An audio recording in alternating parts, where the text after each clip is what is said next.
I really strongly relate to the story of Jonah.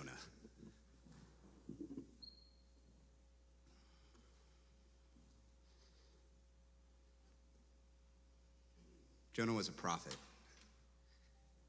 And we think of prophets as the people who tell us the future, but they also speak of the past and the present, because the purpose is to speak to us of God. God is all. All we have to do is mimic his behavior, be like him, and we're with him. All we have to do is simply surrender. All we have to do is open our arms, open our hearts, open our minds. And yet this is the most difficult thing in the world of all time. But then once you do, once you get to that place, there's something about it it's more amazing than I think words could ever really come to. So that's why I'm going to put some of it into song. So if you don't mind, I'm going to play some music and speak my testimony to you. Is that okay? Okay, well, I hope it is, because you already clapped, so.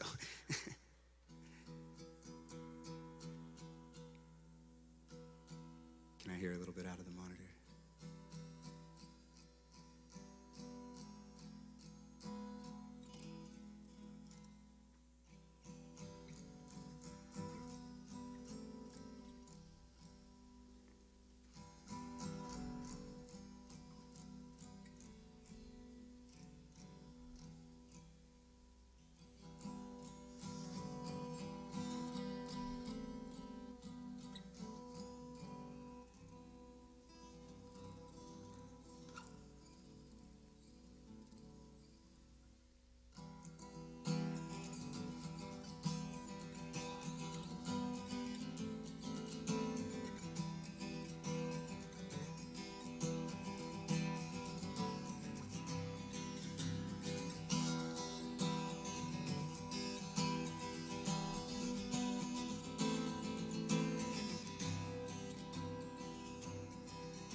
I hear a sound.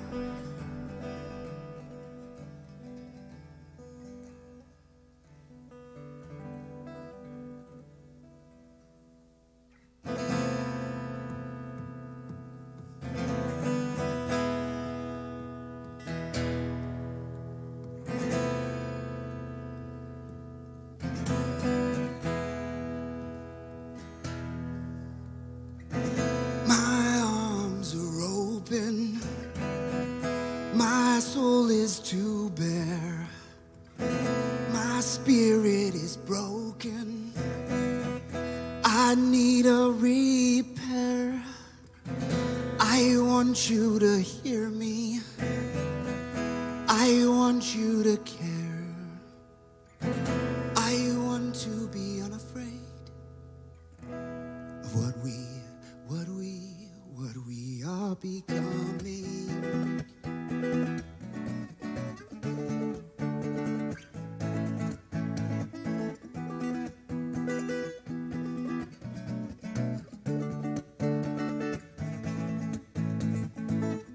The art of forgiveness, patience of the saints, the faith of our Savior. Jesus, give me grace. Even when the name of God is denied,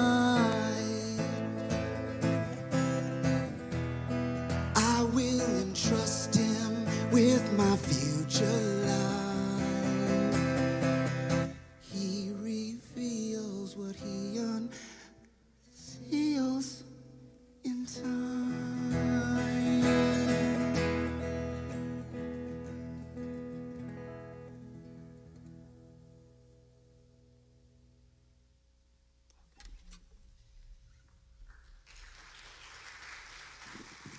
Thank you. I was brought up in music. My father is a professional reggae musician. He's played all around the world my whole entire life. He's just always been out on the road. My mother loves professional reggae musicians, and May 19th, 1984, it was my mother's birthday. And she and my father had been together for about 6 to 8 months, something like that. And they previously had lost a child. And it was a tumultuous time of whether or not they would stay together for those 6 months. And on her birthday, there was something different that year. And my dad, Vince, he asked her, what would you like for your birthday? You know, they're at this party. What do you want? Like, he hadn't gotten her a birthday gift yet. I mean, they're at the birthday party. It's like, what do you want? And she goes, I want a baby. 9 months and 10 days later, I was born. You know, my dad gave me to my mom, I guess, as a gift. And he's constantly reinforced, and both my parents have reinforced that I'm to be a gift to the world. So if I'm not being a gift to you guys, please let me know, and I'll modify. I'll give you a gift certificate, and you can come back later for it. And coming up in my life, you know, we having, you know, very different upbringing than, you know, all of my peers, most of the people I knew, with the exception of the folks in the music community that I was in, we had to find some groundation some way, somehow. And what's really fascinating is when I was 2 years old, my family, which is me, I have an older sister and a younger sister. I do have an older brother that's my dad's son, but he lived down in LA, and we would see each other from time to time. One of my earliest memories, in fact, like when I came online, was my first Christmas. I was like 10 months old, and I just remember very distinctly not being able to play, what's that game, Rock'em Sock'em Robots, because they were like, oh, you're too young. And I'm like, why am I too young? Like, I can do that, what they're doing, you know? And so my mind was very active and aware very early on. And I remember at 2 years old, 2 very significant events happened that year in my life. One, we went to Jamaica. And this sparked in me quite an explosion of world traveling understanding and a little bit more understanding about where my dad's music comes from and about where my mom's fascination with reggae music and Jamaican culture and everything. And I was like, I don't get it. It's really hot. There's kids who are trying to take my t-shirt from me because they don't have a t-shirt. I don't understand what's going on here, and the beach is fun. That was it. And yet it put in me this idea that I could do that. I could go and travel the world. I could go and get on a plane. I could go and be amongst a different culture of people, and I just never forgot that. And also when I was 2 years old, we got a knock on the door, you know, and this lady, you know, just imagine like the most late 60s-ish looking, you know, middle-aged lady with like the polyester whole entire jumpsuit and the sensible shoes and a very nice hairdo is, hi, I'm from the Adventist Church. Would you like to stop smoking? For the older folks in here, they get that joke. It's not a joke, I mean, but they understand that. And my mom was like, no, I don't want to stop smoking, but could you tell me about Jesus? And so they started doing Bible studies. I remember sitting there. So I come from a place called Santa Cruz, California, and there's a theme park like right there. It was like right over there from where I lived, right next to the beach. I lived right by the beach. And I just remember sitting there and smelling the wafting waffle cone scent and seeing this lady come in my house and talk to my mom from this book. And I was like, what is that? I don't know what that is. I don't understand this. I'm 2. And yet that held a very deep impact because we then started going to the Adventist church. My older sister was 5 years old, so she was right there ready to go to the local Adventist school. And so I went to the preschool, and so we started going in this track of Seventh-day Adventism and going into this church and into this community, really. I mean, it was a community of believers. And my mom, who was a faithful person but didn't quite know how to live into her faith, was very intrigued by a vegetarian message, by the prophecy message by just so much of the way that this lifestyle was. And it was very copacetic with reggae because they're vegetarian, they believe strongly in God and very strongly in prophecy, just totally different interpretations. But in either case, I'm growing up as this kid who doesn't know anything, and I'm like halfway, going to church every Saturday, which is like weird to everybody I know except for the kids in the church school. And I'm going to, reggae shows. My very first concert I ever went to, I think it was when I was about 2 or 3, and it was Ziggy Marley, Bob Marley's son, and we went backstage and we met the band because my dad knew, they were in the same circles and stuff. And so, very early upbringing age is like concerts and church, and then like Steve Urkel. It was Michael Jackson. That was my thing. Michael Jackson was my jam. When I was 5 years old, I got a tape of Michael Jackson and just started dancing and doing all these moves. And my mom would put on like puppet shows and have me dance like Michael Jackson, and all was well in the world. It was the 80s. But anyways, whole different time zone. And then through my upbringing, something peculiar started happening. I started acting a little frenetically, a little more wild than my peers from time to time. I started, my desire to do fun things was always more active than my desire to do anything like where I have to sit down and do anything like that. And I would get in trouble a lot. I went to the principal's office when I was in kindergarten. I don't know how that happens, but I was in the principal's office. And, around that same time, I started facing a little bit more of this thing called abuse, trauma, and things that cause a person to experience life differently. And for someone who would come to find later on that they're neurodivergent, like myself, that would play a very big key role in how I would live my life and sort of the path I would take, particularly with music. Because you see, trauma is a very interesting experience we go through. If you don't know what trauma is after you go through some sort of an incident that brings you, pain or sadness or despair, anything that brings you down, and your body keeps a memory of this. Your cells, your brain keeps a memory for survival. And when your brain can't turn that off, we call that trauma. We talk about it in this church. I mean, it's been spoken about right here. It's something that can make you doubt, as this last series has spoken to us of. It can make you doubt. It can make you constantly loop and do these things. And especially when you're somebody who's neurodivergent like myself, you will tend to start looping on things. And you'll tend to start getting your mind into places where it gets stuck and you don't know how to get out. You don't know how to back your way or push through. Yet when you have a community of believers, folks who really want to help, God knows how to speak through those folks. So I thank God. If I was in maybe the public school system, they would have written me off and I would have been in like secondary learning and all these things. But they really tried with me. I used to get a lot, he's very bright, but he doesn't apply himself. And I was like, I don't know what that means. I've heard about applying for jobs, but like, I don't know what it means to apply myself. And so then I was like, do I have to like get a job with myself? Like, I don't know how that works. And so growing up, my perspective was very much, I had a very big passion for, like I said, music. I have very big passion for extreme sports and just doing anything active and fun. And thank God I live by the beach and by the mountains where I could go climb and I could go play at the, do all these kinetic activities, skateboard, ride my bike, all these fun things that I could do. And yet, sometimes I would go to church and they'd say, oh, no, don't go and do those things because Jesus isn't there. And it was like, what? I don't get this message. I don't understand why some people would say God is all over nature and I need to experience it. And then these folks are telling me that maybe he's not there. I don't understand.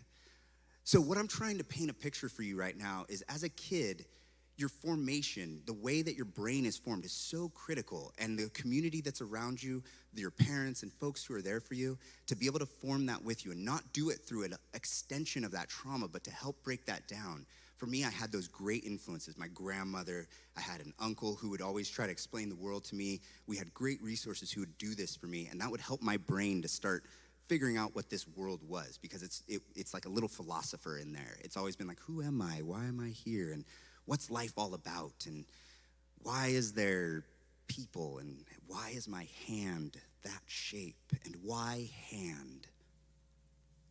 I would just go into those things, and I didn't understand that I was just like this little existentialist. And, what's really fascinating is one thing that later on I would come to find in the Bible is it really talks to us about how God has a plan for us. And each one of us, the Lord made each one of us for himself, even the wicked for the day of judgment. And what's really fascinating is underneath that simple Bible verse, that proverb, is this understanding that God, each and every one of us, is an answer to a question about God. Every single one of our stories helps to bring light and clarification to others, to each other, to ourselves, to reality, into fruition, the express image of God. And so that people can understand, outside of nature, outside of the written word, we have each other. And we have an understanding of God's true nature in each other. That's why it's critical that we are here in community and we are sharing time together. And this is amazing that we each and every week try to do this. It's an anomaly. But what God is wanting us to do is to understand that we are being just like him. He made us to be together. So in a family like mine, that when your dad is on the road, however many months out of the year, and coming back and he's got trauma. He's a black man who was brought up in the South in deep racism, in the South Side of Chicago in deep racism in the in the 50s and 60s during one of the most tumultuous civil rights times of our life, comes over to California where my mom was brought up in a sleepy little surfer town and the daughter of a doctor and kind of a latchkey kid, which means she was just able to just come and go as she pleased because dad was busy and mom was busy with the house, and she had 4 older brothers. That oldest one was 10 years older, so he's ready to go out and, go explore the neighborhood, and she's 3, and it's like, bring old Sally along. And so, you kind of, the way I was brought up was so like, who do I trust? Who do I know who to follow along with? Because sometimes they don't give me the right advice, or sometimes they neglect me, or sometimes they don't treat me the way I ought to be because my brain is going all these different directions. And how do I find God in all this? How do I find meaning? What do I do? And time goes on, and you go to school, you do your extracurriculars, and these are just things that go into your brain. And you might think about it, you might talk to your friends about it, you might not. But then there comes a time where you hit a thing called puberty. And I don't know if any of you have been here through puberty yet, but it's kind of emotional. There's kind of a lot that goes on during puberty.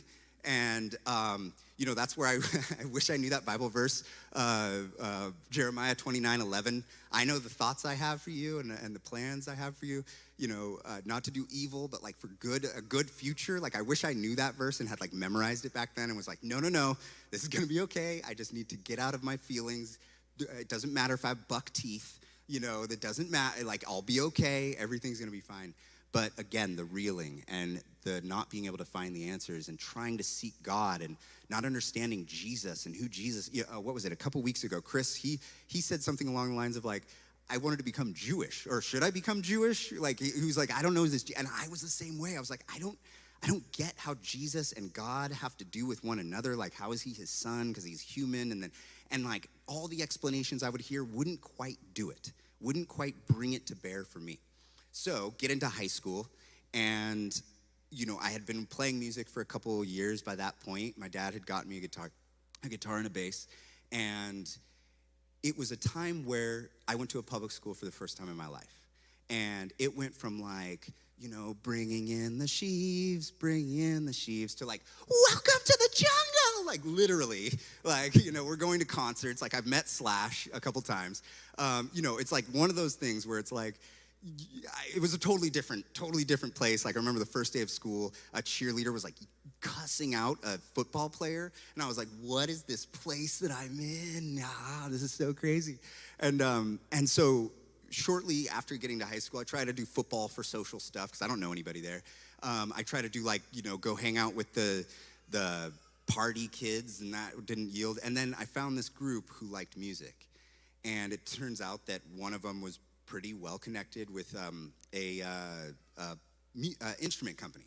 His dad was the president of it, so that's pretty good.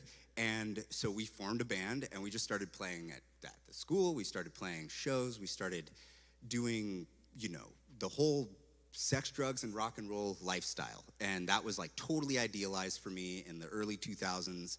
I was like, we're gonna change the way music is, and we are gonna be the very number one-est band. And I had all these designs for how we were gonna just get in there and just rip through the music industry and just had these grand designs about life and so many things I didn't know, but so many plans that I had that never came true, but so many thoughts and feelings, no action, but a lot of things. And so every so often, we would, if we practiced hard enough and we played our music and we put ourselves out there well enough, the instrument company would send us to a place like Japan, or it would send us to Sweden, or it would send us to Germany, and we'd play festivals, or we'd play guitar shows, or we'd go to LA and we'd play this, convention show for the evening.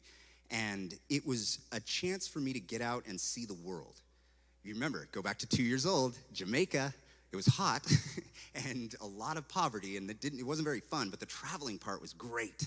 So when I got to go to Japan for the first time, all expenses paid to play a show, and it blows your mind. You go, this is what I want, and the devil's also going like, yes, this is what I want, because it pulls me away from the world, and it pulls me away from God, and by 18 years old, I'm really sitting there, and I'm really contemplating what I want to do with my life for 6 months. I'm 18, literally like the month after my birthday, March 2003, 18 years old. I go 6 months, and I'm like, these repetitious thoughts are just in my head of, what does God want for your life? Or I'm sorry, what does Jesus have to do for your life? And what does Jesus have to do with your life? And do work for God. And I'm like, I don't know what that means. I wasn't studying my Bible.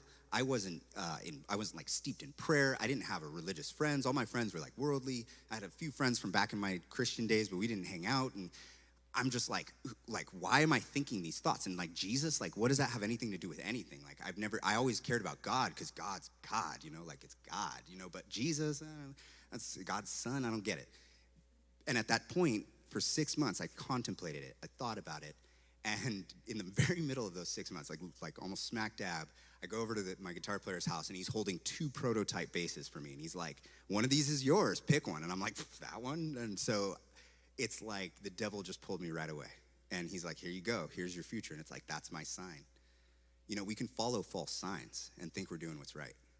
There's a way that seems right to a man, but its way is death.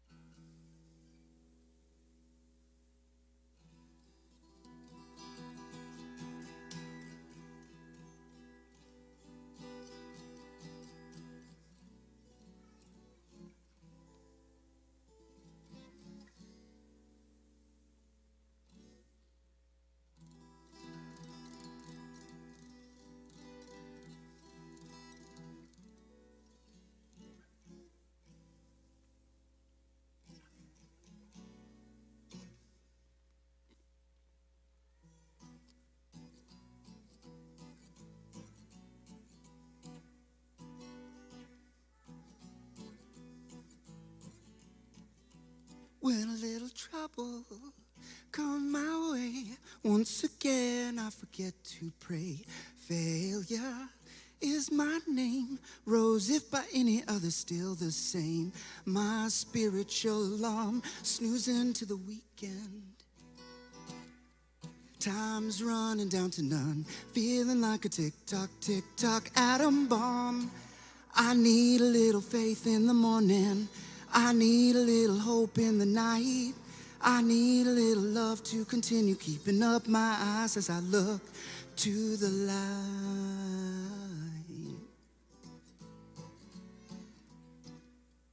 Ba ba ba ba da ba ba ba ba ba ba ba.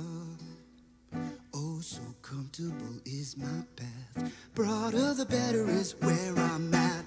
There's a way, the way that seems right to me, but the end is death. My spiritual alarm, snoozing to the weekend. Time running down to none, feeling like a tick-tock atom bomb. faith in the morning. I need a little hope in the night.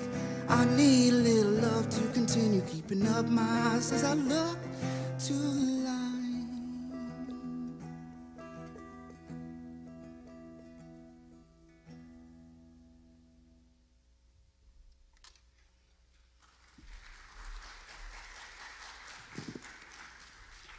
You know, I just became a dad recently, and one of the things that I've really learned is the way that we can encourage our children more than we discipline, more than we punish. We think of discipline as punishment, but discipline is encouragement just as much as it's punishment. Being able to give positive, reinforcing feedback is just as important as giving negative, reinforcing feedback, because limiting behaviors and increasing and encouraging behaviors, all in balance, is super hard to do when your child is screaming from the toilet and you're way downstairs cooking them dinner. Okay, so let me just say that, let me throw that out there so I understand it's hard. And yet at the same time, for so many years, and maybe some of you guys can relate to this, I held such a grudge against my parents because they tried to raise me right. You know, they tried to teach me those simple lessons: faith, hope, love. Their behaviors were different though, you know? When you're right there in person with folks, it's so easy to lose grace for the people that are closest to you. It's so easy to forget that those folks are giving you grace and how much they have given you.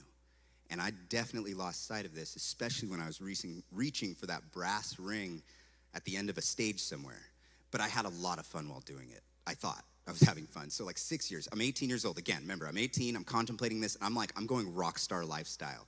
And rockstar lifestyle is whatever. I mean, it's you're going and you're playing a lot of shows. You're showing up at venues way early, loading in gear. You have to stay there way late to load out your gear. You have to haggle for your pay if you ever even get paid. Okay, let me tell you a story, and this is real. I'm 17 years old. I can't even drink. I can't even go into the bar yet because we're playing at a bar. It's a Thursday night or like a Tuesday night, the day after the Chappelle Show would show in 2002. Figure that out. But it's a school night. It's a school night for me as a child. And since it's a school night, we're standing outside. We can't go inside. And there's a person who's telling us this story about the first concert they ever went to. They were 12 years old, took acid, heavy metal show. Someone jumped off the balcony of a stadium, like craziness, while he's sitting there holding a pouch of crack rocks and just fiddling with it. And then at the end of his story, he's like, hey, you guys, you want to dig into some of this? And I'm like, no, I got homework. Like, when I'm done with this show, I got to go to school tomorrow. Like, I can't be doing crap. Like, what was that? And why were my parents not, what? Because it was part of our life. It was just normalized, you know? This was part of a normal thing for me. It didn't feel like it was something out of the ordinary. It just felt like it was different to people who were regular, because I wanted to be unique and I wanted to be special. And so up into my early 20s, I played that rock music and that heavy metal. I got deeper into that party lifestyle because I thought if I can increase the party, it'll increase the street cred and the reputation, and it'll increase our band's popularity, forgetting that you got to play music that's good. You got to write music for people. You have to do more to engage. It's a business as much as it is just a musical fun venture to do. I didn't know about that whole business side of it as much as producers and, you know, the president of companies and all these people, advisors. My own dad, who's been in the music industry for decades at that point and played with Grammy-nominated bands and all this kind of stuff, like none of that would take root for me because I was looking for something else. I was looking for me. I was looking for my own God, for me to be the God, for me to be your idol. I was falling into the trap that this world offers us, which is, if you eat from this tree, you'll be like God. Doesn't that sound good? It'll make you wise. You'll learn about the world, all these things.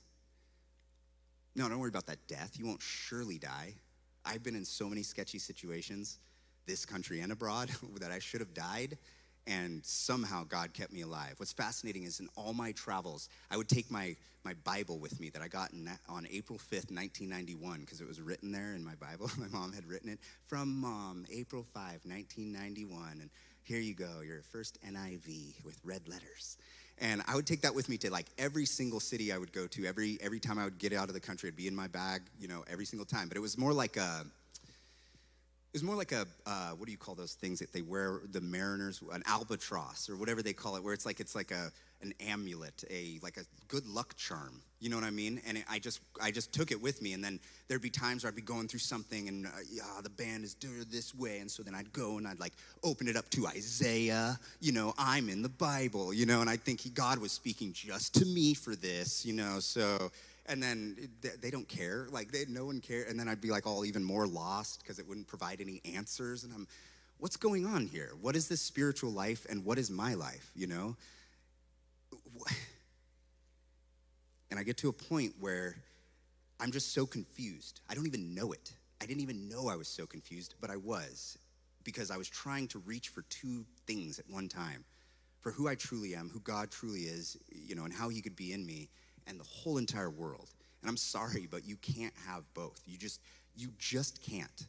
You can dwell in this world, you can prosper in this world, you can all those things in this world with God by your side. Don't get me wrong. It happens, and it has happened. Lot is a prime example of that. Lot and Job, those three-lettered names. Just remember those two folks if you want to see about how prosperity works in a worldly way and a godly way. And you can really get into that so deeply and so heavily. And I learned at that young age, while I'm coming to the end of a time in my life, the end of this sort of fantasy about what rock stardom is, and I'm getting into the real nitty-gritty and the fact that you don't just get picked up with a record deal because somebody comes, sees you, and you're just this special. No, you have to have a lot of determination. You have to work really, really, really hard for it, because there's a billion other people who are trying to do the same exact thing, and they're also working really hard and harder than you. And hey, they can write the hook, they can do all these things. And I come to a point where within a year, I was on tour in 2007, where we went and played a festival in Germany, and then did some backpacking with friends and ran with the Bulls in Pamplona, Spain, and all that kind of crazy wild stuff that you do when you're 23 or 22. And while I'm on that trip, all I wanted to do, I got homesick, and all I wanted to do was go home and play my bass and pet my puppy dog Sheba. And while I was on that trip, my puppy dog Sheba died. And so I get home, and I'm just devastated. It's the first person close to me who had died. My grandfather had passed away just after my birthday a few years prior, but we weren't super close. And it crushed me. It did something to my brain. It made me understand what death is like, how something you love so, so much can go away and never come back. And I never got to say goodbye, And I remember the tone on in the voice of my parent or my mom when she told me. And it was just did something. And then no more than a year later, my grandmother, shortly again after my birthday, passed away. And she was like the rock solid person in my life.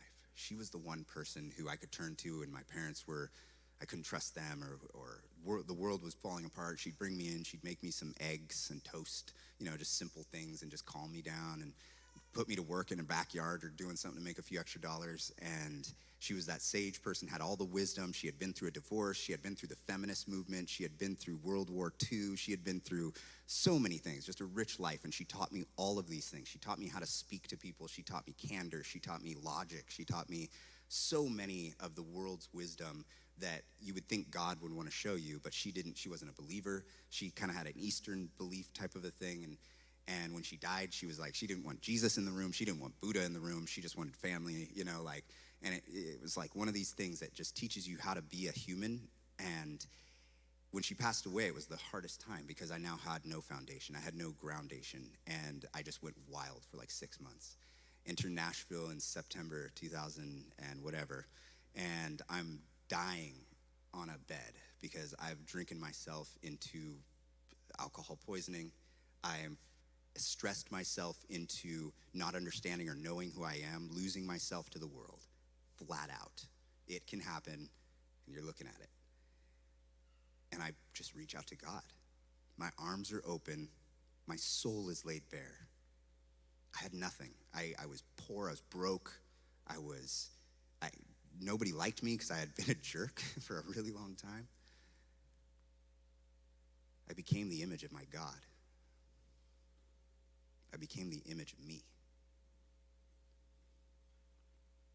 And then I just stopped because I asked God, if you take me now, I'm yours. And yes, I maybe drank a couple times after that, and it was worse, worse than that time, horrible. But then things started turning around for my life. I stopped drinking altogether. I've not drinking for a really long time. I stopped going to parties. I started rock climbing. I started riding a bicycle. I was still playing music. We went on a tour to Canada, and it was on that tour that, this is like 2009, it's on this tour that I'm speaking to the lead singer of a band called Dope. So God works in mysterious ways, okay? Okay, let me just break this down for a second. If you don't know the story of Balaam, where Balaam's like supposed to be this prophet of God, supposed to be doing the will of God, but then he goes this whole other way of Balak, and they call it out later on and towards the end of the Bible, and it's like, you can't go this way. You need to go God. If he's going to send you that way, go that way. It's going to make a lot more sense for your life. Otherwise, you're not going to give the right prophecies. You're not going to say the right messages. And at the very end of it, maybe even a donkey is going to show you the way. And while I'm not calling this person a donkey, there was somebody who was the lead singer of this one particular band. We're on the back of the tour bus in Spokane, Washington, and he's like breaking down. He's basically trying to convince me not to be in the music industry. And I'm like, why? Like, this is your livelihood. What are you doing? Like, are you competing with me? Are you trying to get me not to? Because I know we were showing him up every night. Like, we'd show up on stage and we'd be like, yeah, we just rocked him out. Like, you can see this. Yeah, like what? Like I had this whole ego about it. And yet he was trying to tell me what nonsense it was. And like, what am I really there for? And it was like this last little cry to me of like, hey, go check yourself. So another 6 months go, it's March, it's exactly the same time frame. Another 5 months or so goes by, and I'm just thinking about that over and over again. And I'm like, I don't want this. I don't need this. I like music, I love this, but I don't need this. And there's gotta be a better way. There's gotta be a way that's righteous where I can do this, but not do this.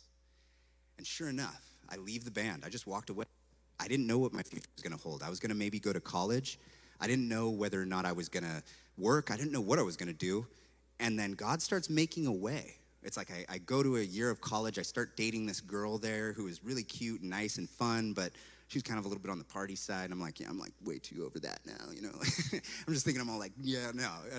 It was one of the worst mistakes of my life, because the day that we broke up, because I eventually broke up with her, and the day that we broke up, like, I'm walking away from her, and I'm just like, yeah, like, I'm never gonna see her again. Like, I gotta do me. I'm gonna go back into music, and I'm gonna make this all happen, because I have a friend who just was number 4 on American Idol, and like, I'm gonna go back and join his band and go to LA, and yeah, like, the world wanted to pull me right back in about a year after I'd gotten out and tried this college thing, and I'm like, nah, music, man, it's a sign, another sign.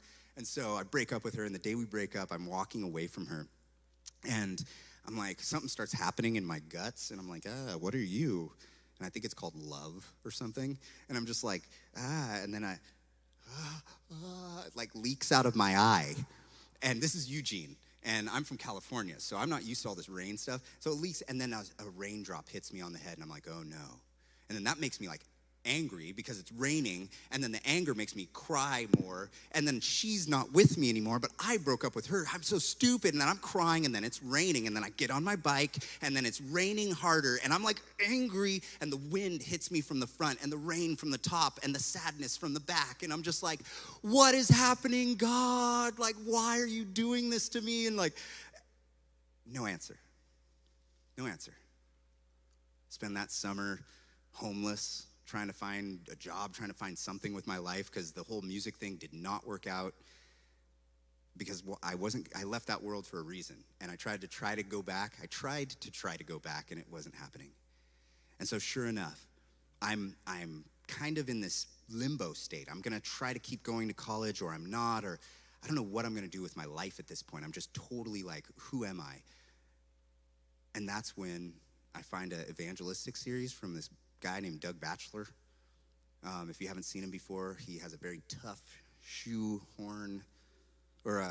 horseshoe hairstyle. You'll recognize him the moment you see him. He talks about it all the time. Great evangelist, great pastor, great teacher. And he got me to question again, for reals, these things in the Bible that I'd put off for like over a decade. I was just over it. I went into the rock star life, and I just got done.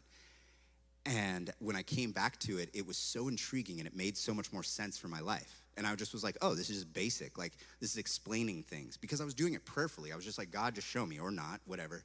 And sure enough, he just starts showing me. And I'm like, let me go get baptized. And I go get baptized. And then I start going to the church more. And then they start saying, hey, go to the Doug Batchelor AFCO, Amazing Facts Center of Evangelism. And I'm like, I'll try that. I got nothing else going on right now. I'm doing some massage. Like, I'm just living the Santa Cruz whatever lifestyle, you know?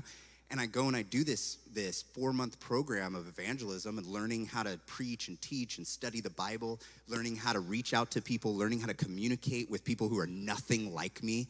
And I mean, I had done that in the world, but I hadn't done it for the purposes of trying to teach them about God. And I barely knew about God myself. Then they sent me the Dominican Republic, so I had to do it in Spanish. It was so interesting, but hard. Because when you're trying to be spiritual yourself, you want to give your message and you want to show how God is changing your life, but how do you quantify the human genome of change? All you can do is just say what it's done to bless you. That's it. And if we don't, even the rocks would cry that out. And if you've ever been to Yosemite, you can see them crying out the blessings of God and the majesty that he has to offer. And so with things like that, I started seeing the world differently. I started seeing the majesty of God in the world around me, instead of seeing how it's all darkness and how this world is such a dark and depressing place. And then slowly but surely, I actually right after that became a Bible worker. So, I was having to figure out how to tell people more about the idea of God. And I think God did this for me for a reason, because I wouldn't do this if I didn't have some motivation to like give and serve others. And sure enough, like it took about 2 years, I worked about 2 years for the church, and I just was doing Bible working. And my life was so different from just a few years before. A few years before, I'm just party rock star. Now I'm just sitting in people's living rooms and drinking very interesting tea, and like a different kind of tea than from before. And, I'm learning that the nature of God is in connection and in communication. The Bible doesn't begin with a big bang. It begins with a big God. And he can do that transformative work at any point in time in our lives if we just open ourselves to him. And from that point on, we're talking like over a decade now, I've just been connecting with him and just trying to understand him, whether it's through the community like this, through my wife and my daughter, through the strange experiences you have where life all seems to line up and it just more or less directs you back to his goodness. Because there was this time where that girl who I broke up with, we connected again about a little more than a year after, and I just asked her if she wanted to do Bible studies, because I knew she was like all worldly and stuff, you know what I mean?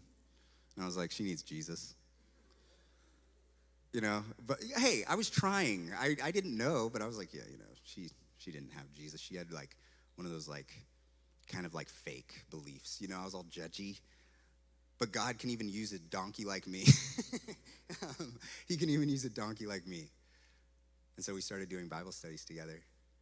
And then feelings. And then we said we loved each other. And more feelings. And then we got engaged on a mountaintop in Vietnam after going to a theme park, because obviously theme parks are part of my life. And now she bore my child, and she is my partner and the love that I was seeking this whole time in the world. And I can see what generations mean to God through the look of my daughter's face. Like Enoch, when he walked with God for 60 years, had Methuselah, walked with him for 300 and was translated.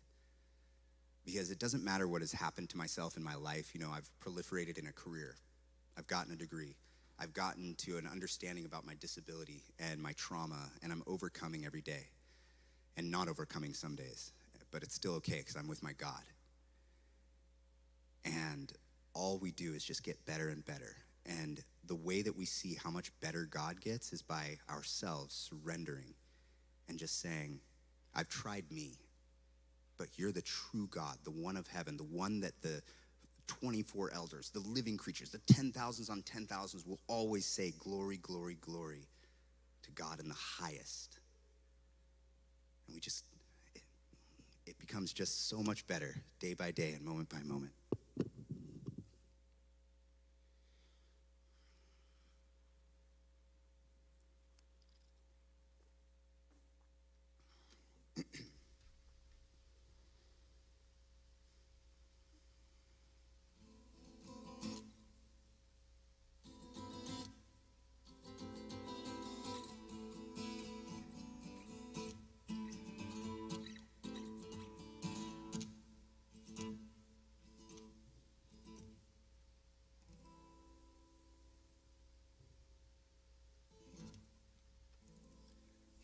to forgive me. This isn't my guitar. So I gotta get used to it every time. To entertain the emptiness, a meditation that's supposed to fix this mess. I tried loving myself, nobody cared and everybody's shallow. Memories from a dark inner palace I can't even think about. I just hope you'll understand. Given everything, I will be coming home soon. I just wanna be on top of the world. Makes me coming in last. Given everything in my past, I know I can be better for me, better for you too. Better for me, better for you too. Better for me, better for you.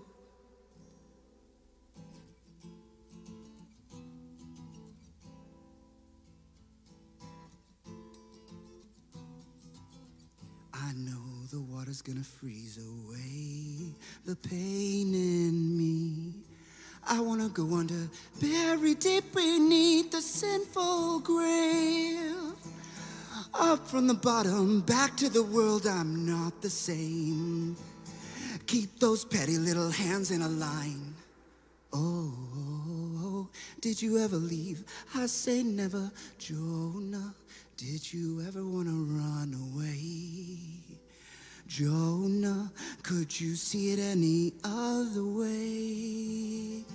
Given everything, I will be coming home soon. I just wanna be on top of the world. Feels like coming in last. Given everything in my past, I know I can be better for me, better for you too. Better for me, better for you. Better for me, better for you.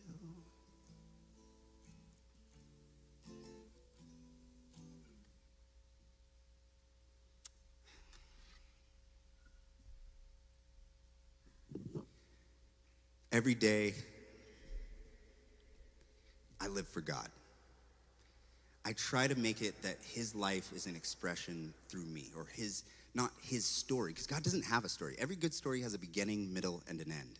But God has no beginning or end. He just has a middle. He's just God. But our stories do have those beginning, middles, and end. And yet there's something, like it says, he's put eternity in our hearts. We don't know the beginning from the end, but he's put that eternity in our hearts. You know, you can literally go online and search my life. You know, we're getting in that age where you can see my past. You can see, I'm like just at the point where you don't see all the embarrassing stuff. And I chose not to show visuals for this group of folks right here who might get encouraged to jump off of second stories of hotels into boxes. Don't do it, because it might hurt really bad one time. But you can see all of that. You can see how the changes happen. And I think about it all the time. I literally work in change management. I spend my life looking at what Chris spoke about 2 weeks ago, the Kubler-Ross curve of grief. That's the same curve that's used for measuring change in your life. So if you wonder why it's so hard to change, it's because you're feeling like you're dying. Because you're literally having to dissolve what you feel is rational, real, right, everything to be able to accept something new. And it's not easy. And that's why we need God. I don't know if my story can be encouraging to you today, but I'd love to share a journey and a relationship with you. I'd love to understand more about who you are. And I'd love to share more of myself, and I'd love to share more of God with each and every one of you, whether here, local, or in Arizona for some reason, California, they always say, or just at home here in the Portland metro area. I'd love to share that with you forever. If you open up your heart and your arms to God, we can make that happen. Thank you so much for listening. Please join me in a word of prayer. Our gracious God and Father, Lord, we can only come to you. You do everything else. You're the one who wraps us in your love, who shows us who you are, who gets us out of ourselves and the idolatry that we would love to indulge in order to understand who and what life really is, so that we can live it with virtue and into eternity. I just pray, God, here that today a simple story could encourage a life or lives to come closer to you. I pray, God, that you would shed your grace on the folks here and myself, that we would be able to share this light with the world as it's getting dimmer and dimmer. Thank you, dearest God, for the promises you give and the Christ who lives in us. In your name we pray, amen.